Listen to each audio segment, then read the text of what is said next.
wabarakatuh. Perkenalkan, nama saya Reza Rediansa, NIM 2417308552. Saya asal dari kelas B. Prodi saya pendidikan jasmani. Mesin pengampu saya yaitu Rosti SPD MPD.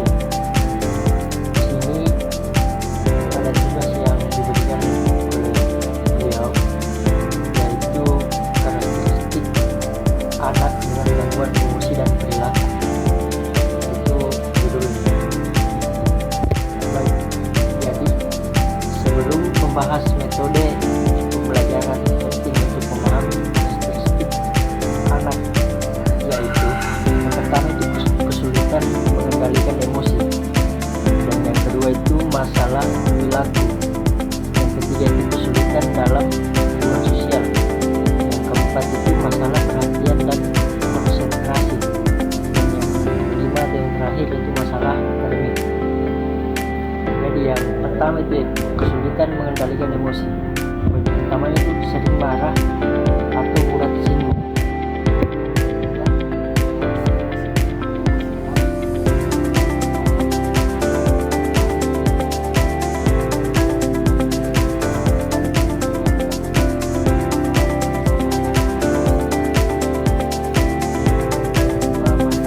Perilaku.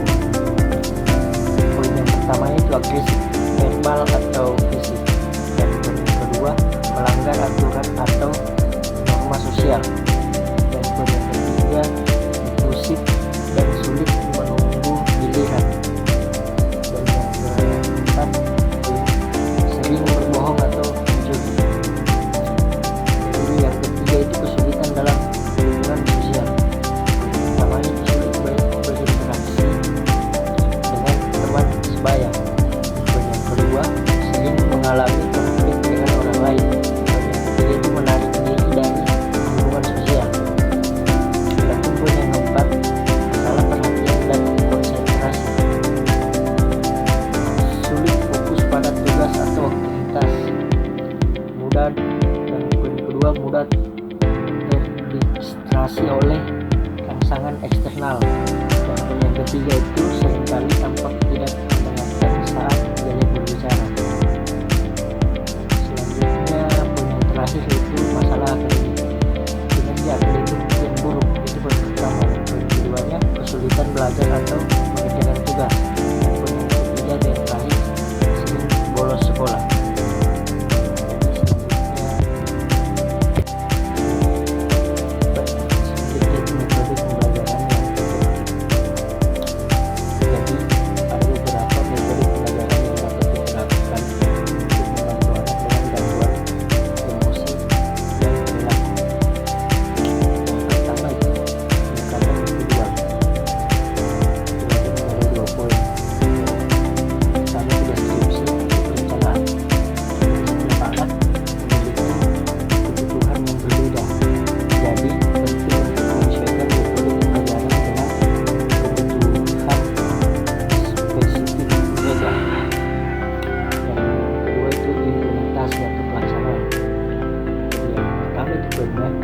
Ansemen awal melakukan ansemen komprehensif untuk memahami kekuatan, kelemahan, dan kebutuhan unit anak. Dan yang kedua itu rencana pembelajaran individual atau biasa disebut dengan PPI. Susun PPI yang mencakup tujuan pembelajaran yang realistis, strategi pembelajaran yang sesuai dan modifikasi yang diperlukan. Yang ketiga itu terakhir, fleksibilitas, itu bersikap fleksibel dan siap untuk menyesuaikan PPI sesuai dengan perkembangan anak. Selanjutnya yang kedua yaitu modifikasi perilaku, dimana bagi menjadi dua juga, yaitu deskripsi dan implementasi, dimana ada perencanaan dan pelaksanaan. Jadi deskripsinya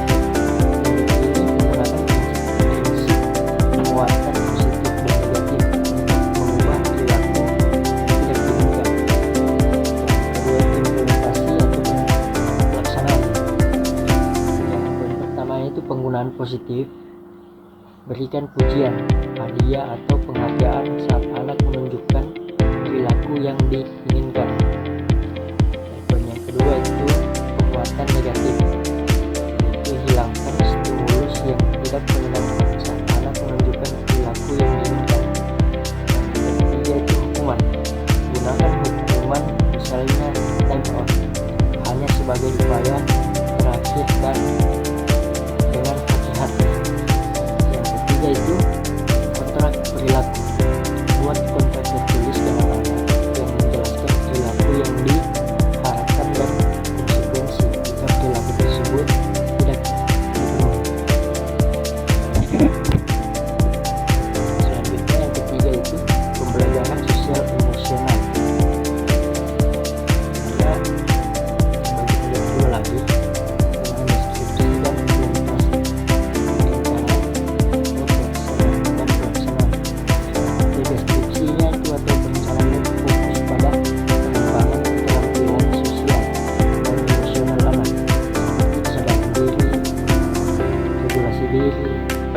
Kesadaran sosial, keterampilan hubungan, dan pengambilan keputusan yang bertanggung jawab.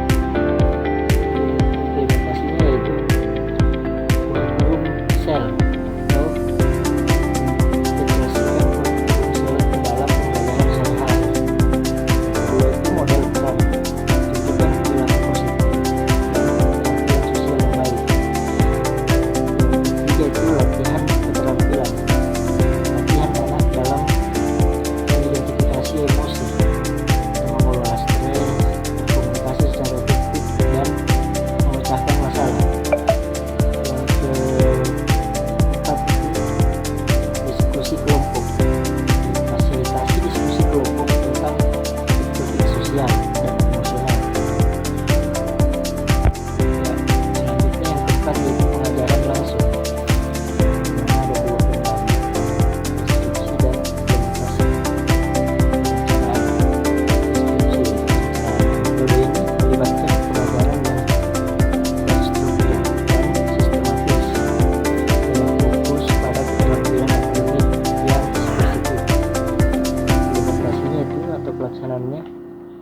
Poin pertama, instruksi yang jelas. Itu berikan instruksi yang jelas, ringkas dan mudah dipahami. Yang kedua itu praktik terstruktur. Sediakan banyak kesempatan untuk praktik terstruktur dengan umpan balik yang segera. Yang ketiga itu pemecahan tugas. Jadi pemecahan tugas kompleks menjadi langkah-langkah yang lebih kecil dan mudah dikelola. Dan yang keempat atau pengulangan. Gunakan pengulangan untuk membantu anak mengingat informasi dan keterampilan baru. Selanjutnya lingkungan yang mendukung.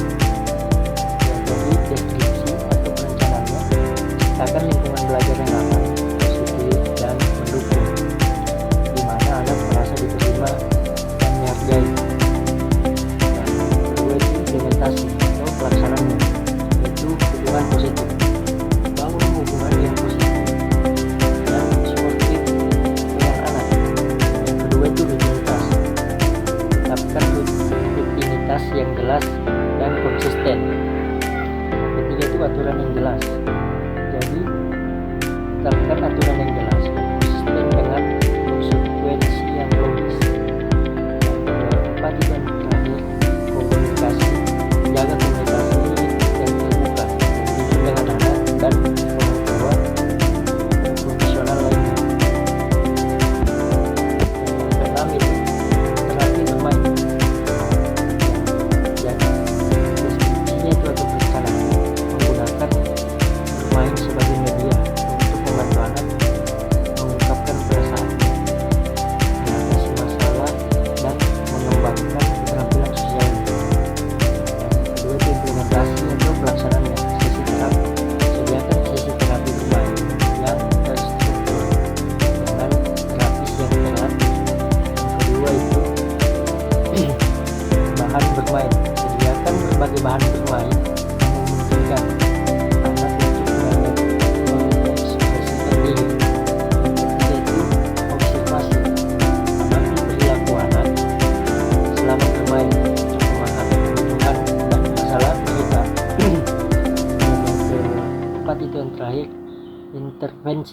Gunakan teknik terapi bermain untuk membantu anak mengatasi masalah emosional dan perilaku.